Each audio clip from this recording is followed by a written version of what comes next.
You guys know in the movies how whenever a hero gets derailed from his goal, he always catches some kind of lucky break that puts him like right back on track. Well, I know that's the movies, but have you ever thought about in your life, if you cranked up the purpose, how that might affect your luck? I mean, Harry Potter was like literally born for the sole purpose of stopping Voldemort.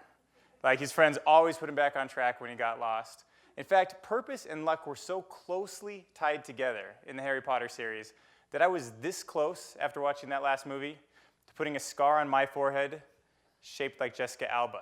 You know, just hoping, like, just seeing maybe if my life could work out that way. But I mean, how crazy would that be to be born with purpose? I mean, can you imagine you're 12 years old and Obama shows up at your door? He's like, hey. Like, yeah. It's like, son, you know that scar on your head? You're like, yeah, I know that scar. How do you know about it? He's like, you're the one man Osama bin Laden can't kill. You're like, oh, no way, me? I got bruised like a banana. Really? I got to go through all that? And maybe puts that, you know, that sorting hat they had in Harry Potter, like maybe that thing, like Gryffindor, Navy, Army, Slytherin, and the Navy SEAL Team 6. You're like, oh, freak. The one where they go over enemy lines? It kills you. These caves are empty. I don't know where he is, you know? You're dying. Can't we check some nice neighborhood in Pakistan or something? Anyways, so I had a particularly pointless week in my life when I was in Tijuana. And during that time, I realized that the problem with luck is that if you don't have this hero sense of purpose, that even your friends don't know how to help you, right? Like if I can't empathize with you, then I can't search my brain for things that might help. Hence, no lucky break occurs. So years later, I still don't recommend that anybody drinks the tap water in Tijuana. There's just something unexplainable about it. But I have changed my beliefs both about what it means to be a hero and what it means to be lucky. And this all started when I had this burst of happiness that occurred in my life. And I noticed that a lot of the key changes actually matched up to Joseph Campbell's concept of the hero's journey. And if you're not familiar with the hero's journey, it's basically this backbone structure that can be found at the heart of many of the world's greatest stories. So, you know, on this table here, if you piled up a whole bunch of books, right, like everything from Star Wars to Harry Potter and Wizard of Oz and the like, and then you stripped out the differences, what you'd be left with is one hero standing there, like one hero that just gets reskinned over and over and over again. And I'll admit, my life makes a pretty lame version of this hero, to be truthful. But it is interesting that it has a lot of the key characteristics. And it led me to wonder, like, is the reason that this template keeps occurring in unconnected cultures and time have something to do with its fundamental ability to trigger motivation in us? Well, let's look at it. I mean, so you have kind of this circular structure, right? You start with status quo. This would be like where Harry Potter is, you know, just with his aunt and uncle. And then this crazy call to action happens, right? These letters come flying through the air, but he's not crazy. Like, he's not going to just jump up and, like, believe he's supposed to go to some magic school. So he resists it, right? Until assistance comes. And this would be when Hagrid comes in and he's like, hey, like, I'll walk you through this whole world, right? And then with that assistance, armed with it, he can leave. And what's really important is that you have to leave a normal world and go into a different world, a special world, because special worlds create a special status quo. And once you're in this world, you're constantly being tested, right? I mean, Harry Potter was in a 24/7 environment. Anything could happen at any time. And he's constantly learning, like, 1 skill, 2 skills, 3 skills, and finally puts them together, and they accumulate to become more than the sum of their parts, which is what's needed to overtake that original call to action that first occurs. And once you've done this, the characters in these stories always come right back to the status quo, except them and hopefully the audience have a bigger sense of purpose, right? Like, they see things in like a much deeper, stronger way. And a year ago, if you asked me, could you create an environment like this for an actual human, for somebody's life? You know, I would have said no, because, you know, you interact with tens of thousands of people and they have all these different, intentions and goals and things that they want out of life. And I still think that that's a pretty reasonable argument. I just now happen to know that it's wrong. You see, now I know that ideas, attitudes, and physical spaces can all be engineered in a way that can make the citizen's life more like the hero's journey. And I know this because I have been living in the most forward-thinking city revitalization projects in the world. It's called the Downtown Project, and it's happening right now in downtown Las Vegas. Now, this project is the brainchild of the CEO of Zappos, Tony Hsieh, who's famous for his ability to scale a happy and productive culture throughout thousands of Zappos employees. And I find it so fascinating watching him and his team apply these Zappos principles and the methods they use to solve new ones to an entire city for one simple reason, and that is that it's so consistent, right? I'm so consistently seeing people go into the status quo and then come out with purpose. It made me realize something profound, and that's that purpose isn't random. I mean, you might not think about it. I mean, I know I didn't until I lived in this environment, but where does purpose come from? I mean, it's not like there's some magic purpose fairy out there that's like taking your baby teeth, you know, and like making you Steve Jobs. So like, where does it come from, right? That's funny. In the mirror, I didn't know you guys were going to laugh at that one when I was practicing last night. That's really good. I like that. But I mean, where does it come from, right? Well, I think that the hero's journey makes a really good template for how to evoke this. And today I want to talk to you about how you can plant this seed of purpose. And once you have purpose, you find yourself in a situation where you have growth into accelerated luck, and eventually you have something that can bloom into full-blown happiness. So, why don't we start with status quo? I want to tell you my story, but since this is a template, I thought it might be kind of fun if we told the story of you on top of it. So why don't you imagine a time in your life when you were in the status quo? Like a time that wasn't particularly up or down, it just kind of was, like so-so. And take a second to imagine this. Like really try to feel it, smell it, hear it, taste it. Is we need to take a snapshot of this because just like in the hero's journey, we have to come back here, right? So feel the status quo. Got it? Okay. So now what do you do when you're bored, right? You start daydreaming, right? Like what's a very likely thing to pop into your head? Like, oh, you know what? If you're at work especially, like, you know what? If I was the boss, you know what I'd do? Like if I was the owner, at least that's what I thought. I was like, this is stupid. Like, I don't know why they make us so bored and do things so stupid, right? Now, and what you've done there, and you might have unintentionally done it, but you've now primed your brain, okay? So like, you guys ever been like watching TV and you see your birthday for some reason? It's like 50th anniversary of the Oreo or something, and you're like, oh my God, like my birthday? Like my birthday, the Oreo. You don't even, maybe you didn't even like Oreos before that, but when you see it, you love it, right? Like you love your birthday because you're primed for it. You were born, that's your day. So you're kind of unintentionally primed. So whatever situation works best for you in your scenario, imagine it. But for me, it was a situation where I went through, billboards, junk mail, radio ads, and then all of a sudden I get this call to action. And for me, it's in the form of a tweet. But imagine whatever works for you. Right? It's this looking to invest in small business entrepreneurs, right? It's a chance to be an entrepreneur. But just like Harry Potter, like I'm not crazy. Well, I'm way crazier than him actually. But, you know, I don't think that I'm going to just throw my life away and follow some tweet, right? I'd have a lot less money if I did that. But it is going to kind of resonate with me because I'm a little bit primed for it. And once it resonates with you, a good community knows how to bring you in so that you can learn about it without putting any of your ego on the line. Like that's what's really important, is that a good community says, come learn about it. Like have an interest, but don't worry about committing to us and then having to fail, right? So in downtown Las Vegas, what they've done is they've actually created, they call them crash pads, but there's about 60 units in this building that's in the center. And Tony owns them, and he's just turned them into places people can visit for free. So if you're interested in visiting, you just email him, you get connected, and when you're there, you just get a chance to experience the community without having to put any of your ego on the line. Now, that's an awesome opportunity. But the problem is you still have to break out of the status quo just a little bit, just to go, because some people are going to think that. So I'm going to tell you the dirty secret about how I think a lot of entrepreneurs really got started.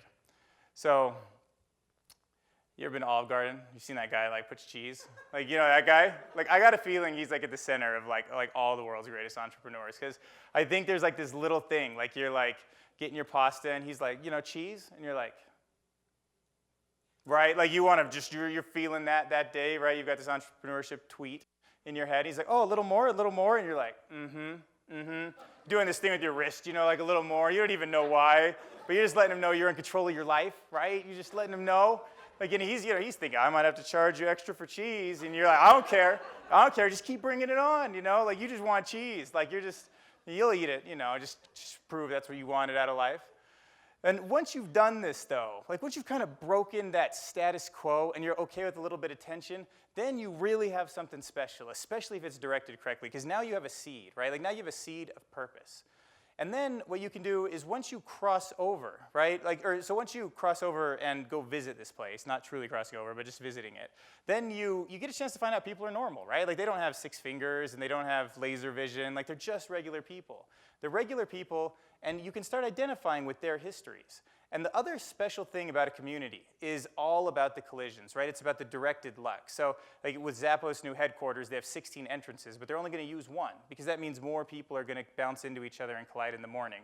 They have parking that you could easily just take a bridge over to the building, but you won't use it because they want you to walk through a city where you might get a coffee or visit somebody or whatever it is, right? So the other thing about assistance in a community is that everybody has that same goal, so your opportunities can exponentially skyrocket on each other. And when you get back to your status quo, then you're like, well, you know, I gotta get out of this. Like you kind of think in your head, like, you know, instead of fantasizing if I was the boss, you think about that community. What if I went out there and I was an entrepreneur, right? Like you might even wear like that really ugly shirt that's in your closet, like the really, really ugly one, just hoping somebody makes some snarky comment. So you could be like, no, these people are so snarky, you know? Maybe that like rhinestone one that you got in Tijuana, you know? Like something like that. The one that you just know just should have been thrown away a long time ago. But you kind of collect these little things, right? And this is all your evidence for how you can be an entrepreneur. So this thing's really growing, and you don't even have to put water on it. It's just about life, like pushing you forward. And then once you have this thing, you say, you know, I am going to quit my job. I am going to go out to a new community. Like, I am going to be an entrepreneur. I can see it. I can feel it. I know the benefits of it in my heart. And you do it, and surprisingly, everybody thinks that's where it starts, but that's the easy part. Like, you've already built up the story. So once you cross over, you go into a world that is, just like in the hero's journey, different, right? Like, you probably have a different value status. You have different hours that you're awake. And this is so, so important because now you're creating the kind of skills that you could need. So, you know, one of the things that we have in Vegas is all the businesses have to be owner-occupied, right? So the owner has to work in it a lot. And that has a lot to do with them going to other events and having that sort of ownership, right? I thought, you know, nobody likes sharing their secrets. Like, it was like patent pending, like in stealth, you know? Like, I've always hated that because what happens when you tell people your ideas is very likely they don't steal it. They just hold you to it, right? They make you and enforce you so you're congruent with yourself. And that's a really important piece of ownership. And there's a little bit of tension there. Like, someone might write on your Facebook wall, like, good luck, no smiley face. Even though you, like, know that's a smiley face kind of guy, or girl, hopefully, you know, like, smiley face, and but you deal with it. And then once you do cross over and you're in this other world, right, you go into, like, a full 24/7 environment. Like, you're here, you're fully immersed, and you're not just learning like you are in school with, like, a problem and a solution, but you're learning how to learn. You're with other entrepreneurs, and they're trying to solve problems that don't yet have answers. So you are discovering the kind of effort, the kind of persistence that it takes to actually change and build something that doesn't have an answer, which is much different than what schools give you. So now you really are becoming more skilled. And I'd love it if I could tell you the ending to this story, but this is where I am. Like, I've got a company, we're in Vegas, and we don't know what's going to happen. But there's a very real chance we won't make it, and there's a very real chance we will.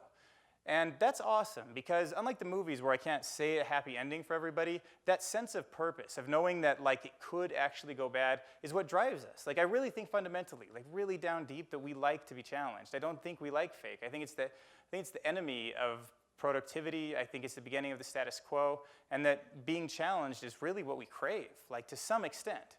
And, you know, you have this kind of situation where I can't predict the outcome, so I thought maybe what we could do is split the room.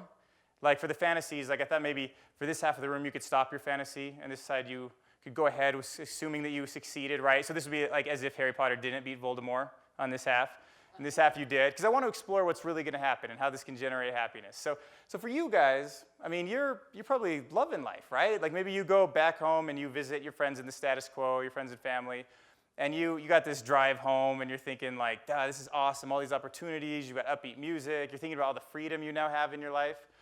And when you get home and you get back to the status quo, the same place we envisioned earlier, you stop and you pause and you look around. And at this moment you notice that things are kind of familiar, but it's as though everything was repainted, like in a more vibrant color palette.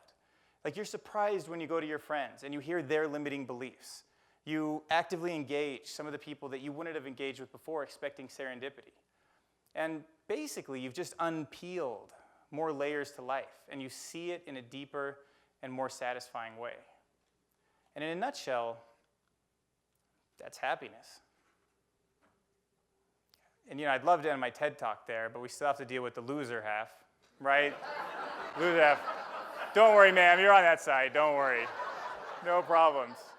But you guys might be headed back to the status quo for a totally different reason, right? Like maybe you're out of money. Maybe it's time to go live with your mom's basement or live in your mom's basement again. And this drives a lot more solemn. Like you're probably at downbeat music. You're thinking about opportunities you could have had, advice you didn't listen to that you maybe should have.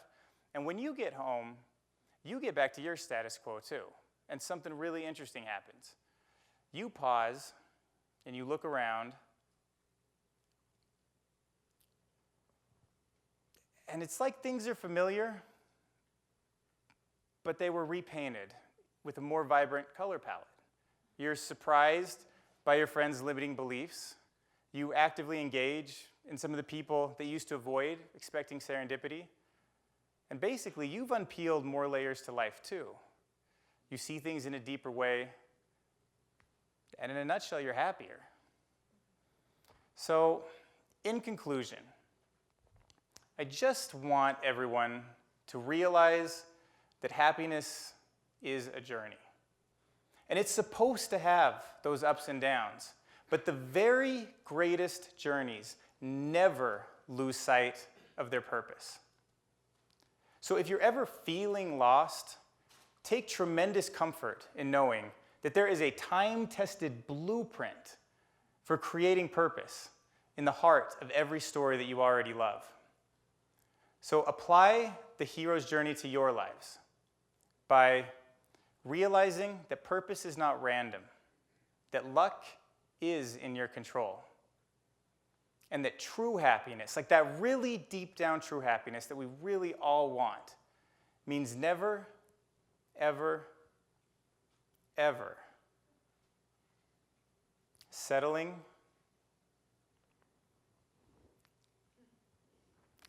for the water in Tijuana. Thank you guys, I appreciate it.